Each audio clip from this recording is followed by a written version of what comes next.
Okay,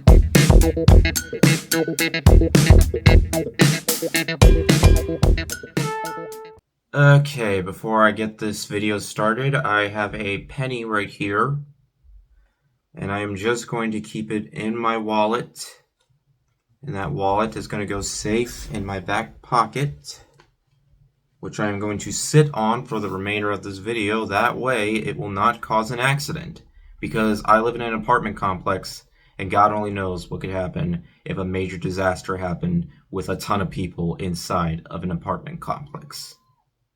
You know what I mean, right, Lecter boy?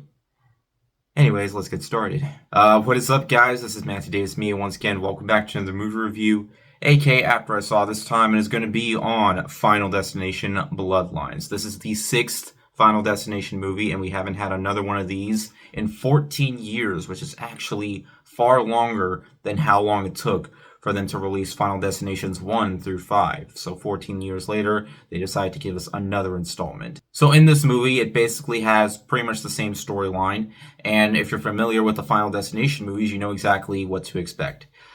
This involves a young girl who finds out more about her grandmother and her past, knowing that she is still alive, supposedly, about how she managed to survive death, and now death is coming for her entire family, and from there, she has to find a way to try and cheat death before it gets to her and the rest of her family. And yeah, things are definitely not going to go so well, because this is a Final Destination movie. We all know how it's going to play out. Now, I really enjoy the Final Destination movies. I don't think they're amazing by any means, but I do enjoy all 5 of the Final Destination movies. I know the Final Destination technically isn't a good movie, just due to the fact that, well, I honestly don't know why this movie had a whole lot of hate. I mean, I definitely thought it had some creative kills here and there, and the movie's not very long, and because of that, I don't know. I thought it was a fine watch. My favorite in the series was always Final Destination 5. I don't know what it was about Final Destination 5. I guess it's just due to the fact that it was a prequel, but managed to be very fun in its own distinct style and having some of the most creative kills in the series, in my opinion. I had a lot of fun with it, and it was my favorite in the franchise. I say was because it isn't anymore.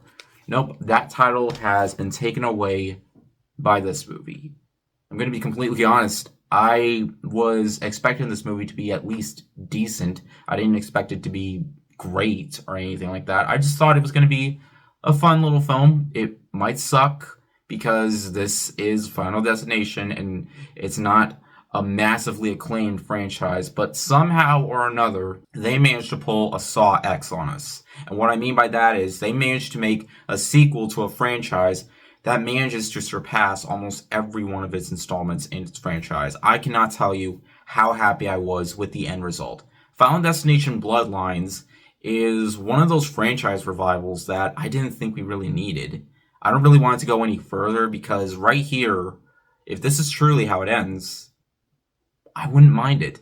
This movie had so much to offer. While, yes, it does have what you expect from a Final Destination movie, but that's what we come for. We come for the brutal kills. We come for the gruesome accidents that happen throughout the movie, though it doesn't really happen as often as when it comes to some specific scenes. Some of the death scenes have like a 20-minute gap here and there, but it's something that I didn't really mind all that much because I actually liked some of the characters, believe it or not. I actually didn't want all of them to die. I mean, I know you basically know that they are going to die, but I honestly couldn't help but kind of feel sorry for some of these characters. Well, I'm not really going to give away any spoilers, but almost nobody in this movie is going to make it out alive. When the movie opened up, like, it basically opened how you would expect because it was seen in the trailer, and that was one thing I was kind of worried about when it came to the trailer, is that they would give away almost all the kills, except not show them gruesomely because it was a Green Band trailer.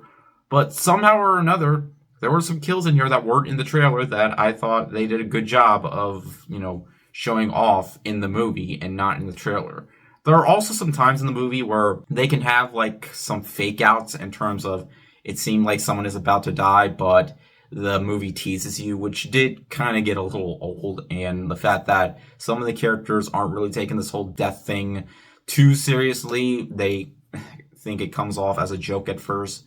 But then later on, they learn more about it and know that it is meant to be taken seriously. But one thing I was not expecting was to be kind of connected with some of these characters, like in an emotional way. Like it has layers of emotion that I was not entirely expecting. Like I actually felt for what was going on because this focuses on a family and not an entire group of teens. Like this could happen to any grown up or any teen. It could even happen to a kid for all you know.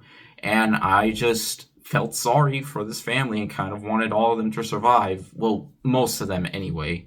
But you know how it's going to go down. But even though some of the characters I didn't really want to get killed do end up getting killed, they still die in very gruesome fashions that I don't think fans will be disappointed by. It has a good amount of kills, while not as many as one would probably expect. It didn't hide the fact that I was still very entertained with what was going on screen. Even when it seemed like the movie slowed down, it definitely started picking back up because I was really interested in how they were taking this death thing. While, of course, it has happened in the previous installments, the way it's handled here, I really thought was far more unique in taking that approach and just, making it seem like it's going to happen to the next person, but then things start changing around. And that was an aspect I really enjoyed seeing. And it manages to take its concept that the franchise has been having for so long in very unique ways. It could happen to this person, it could happen to that person, it could happen at any time. And like I mentioned before, it does tease you once in a while. And even though it doesn't seem like it's as heavy on that as one may seem, again, there were moments where even when death wasn't happening on screen, I was still enjoying what was going on because I felt connected once in a while. I don't want to talk about this movie without mentioning, of course, Tony Todd. This being his last role, I feel like it was a great send-off. And not to spoil anything here, but, I mean, technically it is, but he doesn't die in the movie.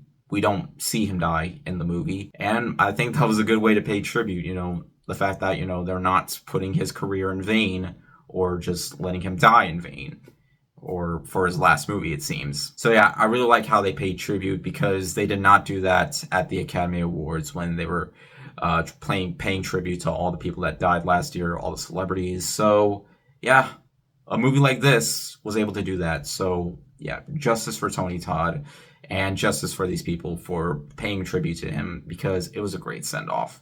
And in the end, guys, I am really shocked with how good this movie turned out to be. And it is my favorite in the franchise. If it was the only movie in the franchise, I would take it over the others, even though I enjoy the others. But for some odd reason, the directors, there were two directors behind this movie. I forgot what their names were, but I saw they made another movie that was supposed to be well received. And I can generally say this is by far the most fun I've had with Final Destination. The Final Destination movies aren't necessarily scary. I don't find them scary. I find them more entertaining than scary. And the entertainment was definitely here, having more of those creative kills while also having me connect and really invested with how exactly some of these characters were going to get killed off. Sometimes I felt like it was going to be now, but then it turned out to be later. I just had so much fun with what was going on screen. I had a bloody fun time with this one, and there's no doubt in my mind that fans won't be satisfied because I went to go see this in IMAX with a decent amount of people, and they were having a fun time. It does get goofy in some parts, but it's something that I expect because, again,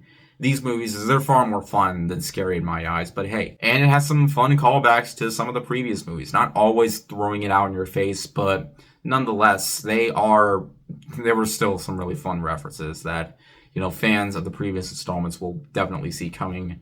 All I can say is, with this film, if you want blood, and if you want a surprisingly good amount of emotion to have you kind of connect with some of the characters, having you wish some of them wouldn't die, then you definitely got it.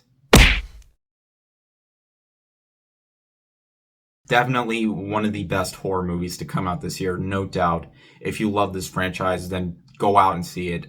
I guarantee you'll have a fun time. Now, if you saw in my last post, I mentioned how I wasn't going to be able to see both Mission Impossible Dead Reckoning or The Final Reckoning or Lilo and Stitch next week just due to the fact that I'm going to be out of town next week. So I'm going to try reviewing both movies the week after. Plus, I'm playing Doom: The Dark Ages currently, and I really, really want to review that game. And I'm trying my best not to rush it because I'm having quite a bit of fun. I cannot wait to talk about that.